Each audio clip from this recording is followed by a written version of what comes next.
11 میلیون نفر از همین آدمایی که شما میفرمایید به بنده رأی دادن. آقای آیت الله، شما اگه تو کار دولت دخالت نکنید، اگه اختیارات رئیس جمهور رو محدود نکنید، همه چیز درست میشه. شما زیاده خواه هستید. الان رئیس جمهور قدرتی نداره، حالا با آوردن یه معلم ساده میخواید چوب لای چرخ دولت بذارید. آقای رئیس جمهور، همین سیاست گچ و تخت پاکن شما رو دکتر بنی سعد کرده و تحویل جامعه داده تا بتونید 11 میلیون رأی بیارید. آقای دکتر بنی سعد، شما جانشین فرمانده کل قوا و رئیس جمهورید.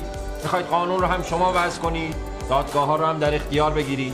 اصلا میخواید مراجع برن، شما رساله بنویسید مردم از شما تقلید کنن. آقای بهشتی، علم من در اداره مملکت و اقتصاد بیشتر از علم شماست.